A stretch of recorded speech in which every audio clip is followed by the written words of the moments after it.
जब भी सारा दिन में हम वो वाले इमोशन क्रिएट करते जो हमारे लिए कंफर्टेबल नहीं है, specially now suppose we talking about anger, अगर हम, क्योंकि गुस्सा हम में से मेजोरिटी को आ ही जाता है कभी ना कभी। जैसे आपने कहा कि आने के बाद, करने के बाद, सब होने के बाद रियलाइज होता है, तब फिर क्या करें? फिर आपने कहा कि फिर मैं अपने आप को कोसता हूँ और फिर गिल्ट में चला जाता हूँ। That's waste of time and energy. और श्राप भी देता हूँ अपने आप को कि मैं जिंदगी में नहीं सुधर सकता, इस जीवन मेरा बेकार है। सी हमने उस दिन भी पढ़ा था और डिस्कस किया, our thoughts and words are vibrations which are radiating into the atmosphere. If the thoughts and words you created yesterday you know would become a reality, would you say them again today? हमारी सोच, हमारी बोल reality बनने वाली है। मैं नहीं चाहता ये रियलिटी बने। तो क्या था उस दिन कि अगर आपको ये समझ आ जाता है, that is what those beautiful quotation said, अगर आपको ये बात समझ में आ जाती है कि आपकी सोच और बोल रियलिटी बनती है, तो क्या आप वही सोचेंगे और बोलेंगे जो आपने कल बोला था? तो ये भी तो ब्लॉकिंग एनर्जी होगी। मुझे बात करते करते याद आया, समझ में आया, सॉरी, कि एब्सोल्युटली। मैं दूसरे के लिए जो कर रहा था अपने लिए कर रहा अपने हूँ। लिए कर रहा हूँ और फिर वही हो। जो चाहिए उसका ऑपोजिट बोल रहा हूँ सारा दिन।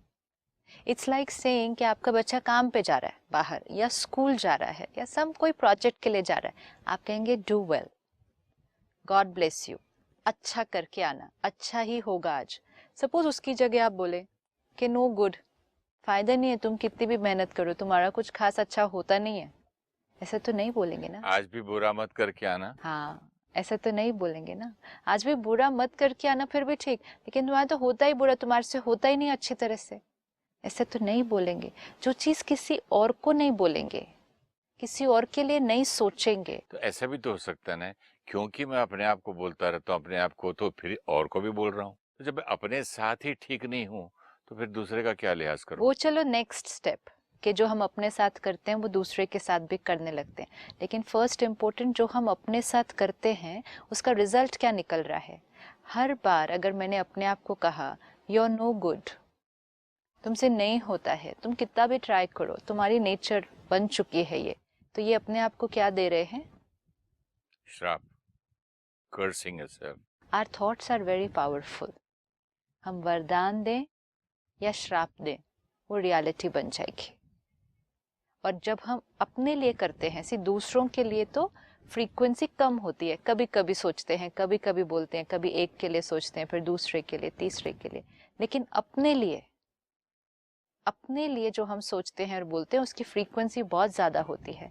तो अगर हम एक पर्टिकुलर टाइप ऑफ थॉट अपने लिए बार बार क्रिएट करें, आई एम नो गुड, मुझसे नहीं होता, मेरा संस्कार डिफ़िकल्ट है, ये नहीं चेंज होता, तो उसकी रियलिटी बनना, इसकी प्रोबेबिलिटी बहुत हाई हो जाएगी। क्यों? क्योंकि बहुत फ्रीक्वेंटली एक थॉट क्रिएट हो रही है, जब when it is teaching us कि the energy you radiate out becomes a reality. तो अपने लिए तो कितनी बार बोल रहे हैं ये। सपोज मैंने आज दिन में 5 बार गुस्सा किया, ठीक है, 5 लोगों को कहा यू आर नो गुड, एक लाइन ही ले लेते हैं, 5 लोगों को कहा तुम्हारे से कोई काम ठीक से नहीं होता है। मैंने अपने आप को तो कई बार कहा आई एम अ फेलियर, हाँ, कोई बात समझ नहीं सकता है, 10 बार एक चीज बोली नहीं सीखता है, एक ही पॉइंट बार बार करते हो गलती। राइट। तो अपने आप को कितनी बार बोला मैंने? 5 बार लोगों को गुस्सा किया, मतलब 5 बार लोगों को सपोज यही लाइन कही कि आपसे नहीं होता है, लेकिन 5 बार बोलने के बाद बुरा लगा, रियलाइज किया, और फिर अपने आप को कहा तुम्हारे से नहीं होता है, तुम्हारा संस्कार चेंज ही नहीं होता है। तो दिन में 5 बार, मतलब एक एक बार एक को बोला ना, लेकिन अपने को 5 बार बोल दिया, तो किस चीज की रियलिटी बनने की प्रोबेबिलिटी ज्यादा है? मेरी। क्योंकि 5 बार बोला है। और दूसरों को जब बोलेंगे ना तो 1-2 लाइन में बोलेंगे, क्योंकि दूसरे बहुत ज्यादा, उससे ज्यादा नहीं सुनने वाले हमारा खड़े होके, कहेंगे नहीं, हाँ, वो कहेगा अच्छा ठीक है मैं अभी करता हूँ जाके, फिर से वो चले जाएंगे। हमारी सर्कमफ्रेंस ऑफ इन्फ्लुएंस जो है उससे बाहर चले जाते हैं लोग, फिजिकली भी और मेंटली भी। जैसे सपोज आप मुझे कुछ बार बार बोल रहे हैं यू आर नो गुड, तुम्हारे से नहीं होता, या तो अगर मेरे से नहीं सुना जा रहा तो मैं बाहर ही निकल जाऊंगी, मैं अभी करके आती हूँ जाके वापस। अच्छा, अगर मेरे को वहीं खड़ा होना है और सुननी ही है आपकी बात, I don't have an option of leaving out, मैं फिजिकली बाहर नहीं निकल सकती, इस स्पेस से, लेकिन मेंटली तो निकल सकते हो। ब्लॉक कर लूंगा।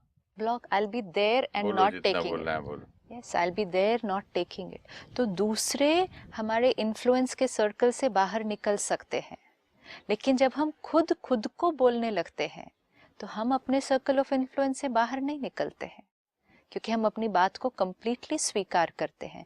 आप अगर मुझे कहेंगे you are no good, not necessary मैं आपकी बात को स्वीकार करूं। I say I know what I am, and which means मैंने आपकी थॉट को रिजेक्ट कर दिया।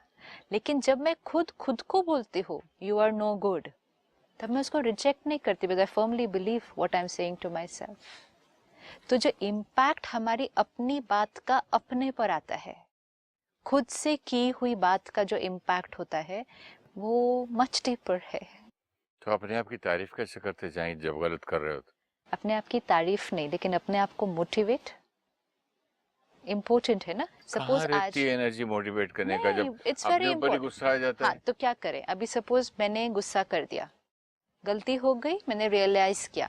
अब instead of sitting back and saying I am no good, ये मेरे से होता नहीं है, कैसे करूँ, सिंपल एक तरीका है, आप बैठकर इवन आंखें बंद कर लीजिए 2-3 मिनट के लिए, और उसी सीन को जो पूरा हुआ था, पूरा का पूरा सीन वापस विजुअलाइज कर लीजिए।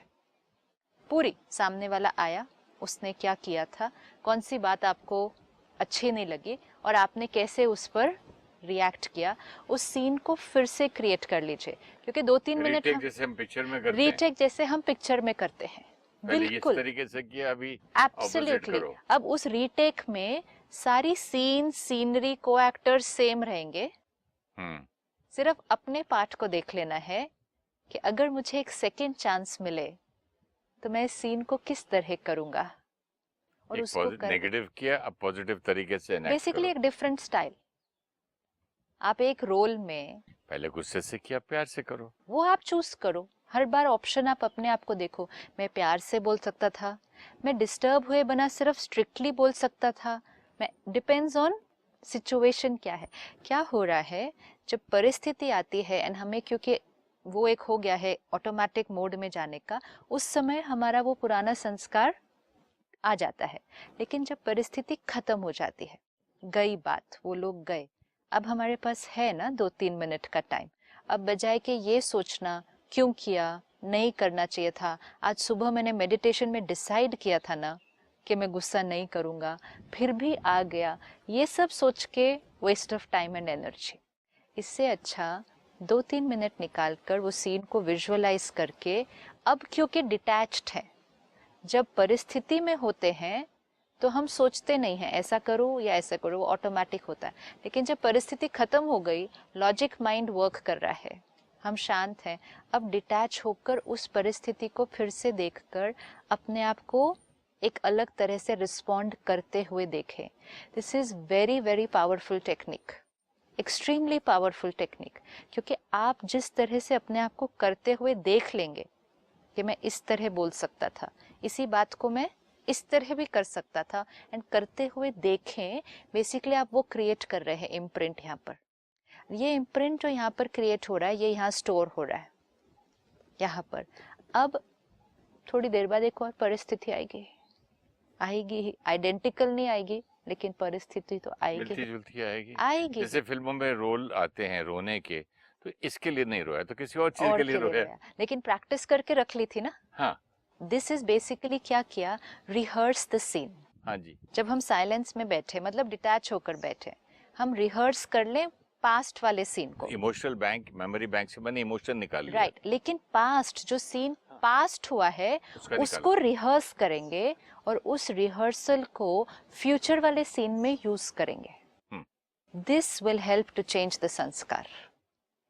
ये बहुत इंपॉर्टेंट है, क्योंकि आपने उस बीच के पीरियड को क्या किया, उसमें 2 ही ऑप्शन होते हैं after the situation. 2 he option है, या तो गिल्ट में गए, सल्किंग हाँ, रोते या रहे, अपने को कोसा, या फिर और ही अंदर अभी तक दूसरे को गुस्सा कर रहे हैं। इनको समझ ही नहीं आता, इनका कुछ नहीं हो सकता, ये मीनिंग वो व्यक्ति तो चला गया, लेकिन हमारा एंगर अभी भी चल रहा है। गिल्ट हो या एंगर हो, दोनों में एनर्जी तो मेरी ही वेस्ट हो रही है। एंगर मतलब मैं उनसे गुस्सा कर रहा हूँ, गिल्ट मतलब मैं अपने से गुस्सा कर रहा हूँ, कर तो गुस्सा ही रहा हूँ, एंड विच मीन्स वो मेरा संस्कार और भी पक्का कड़ा हो गया। हो रहा है। इससे अच्छा इमीडिएटली अगर हम ये रिहर्सल वाला कर लेते हैं कि सिट बैक, उसी सीन को देखें, चाहे वो छोटी छोटी बातें हैं कि ड्राइवर लेट आया, मैंने रिएक्ट कर दिया, अब रिएक्ट कर दिया ना, कोई बात नहीं, अभी गाड़ी में बैठ गए हैं, वो अपनी गाड़ी चला रहा है, हम 2 मिनट को यूज करें, क्योंकि आगे आने वाले पूरे वीक में ड्राइवर कई बार और भी लेट आएगा लेट, लेकिन मैं I sit back and create that scene, next time I will do it this way, and ये जो स्टोर होता जाएगा, हम एक अलग क्वालिटी ऑफ एनर्जी ऑलरेडी उस टाइम सिर्फ फ्यूचर के लिए भी नहीं, हमने ऑलरेडी एक एनर्जी नई क्रिएट करनी शुरू कर दी, क्योंकि मैंने थॉट कौन सी अब क्रिएट करनी शुरू कर दी, प्यार की, पॉजिटिविटी की, स्टेबिलिटी की। प्रेजेंट ठीक हो गया, गिल्ट खत्म, एंगर खत्म, I have calmed down, and ये जो क्रिएट किया ये फ्यूचर में यूज हो जाएगा, डेफिनेटली यूज होगा ये। तो सिंपल तरीका ये तो एक अपनाना ही है, करना ही है। जैसे बैंक में हम लोग पैसे रखते हैं ना, कि जब जरूरत पड़ेगी यूज कर लेंगे, तो ये मेमोरी बैंक और इमोशनल बैंक में ये बिल्कुल सीन को क्रिएट हाँ, करके रेडी रखो। कंप्यूटर ऑन किया, नहीं ऑन हो रहा, इरिटेट हो गए, अब इरिटेट हो गए ना, बोल दिया जो बोलना था, अब सिट बैक, कंप्यूटर है, ठीक है, कोई प्रॉब्लम होगी, ओवरलोडेड होगा डेटा से, स्लो चला, what was my choice, I could have responded like this. ये है अपने ऊपर थोड़ा सा, जो कहा ना, मन एक बच्चा है, तो बच्चे ने गलती कर दी, अब गलती कर दी, उसको बच्चे को सिखाएगा कौन कि कैसे करना है नेक्स्ट टाइम के लिए।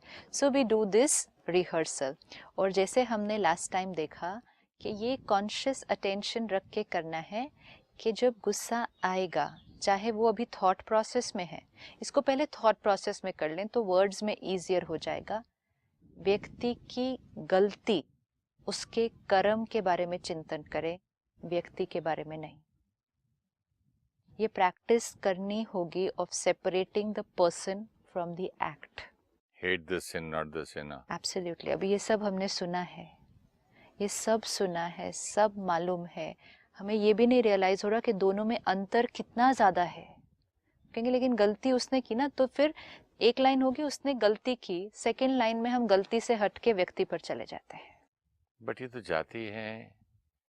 अच्छा एक बात बताइए, अभी आपने ये सिखाया, जिसने भी ये प्रोग्राम देखा उसने ये लाइन सीखी कि hate the sin not the sinner, ठीक है, तो वो किससे सिखाया hate the sinner not the sin? क्या हम पैदा हुए ऐसे से? नहीं, हमने ये मालूम है, लेकिन कहीं कभी ना कभी गलती के बारे में चिंतन करते करते हमने व्यक्ति के बारे में चिंतन क्यों करना शुरू किया? क्योंकि हम काफी सारा उस व्यक्ति के बारे में चिंतन करके यहाँ स्टोर करके पहले से ही रखते हैं।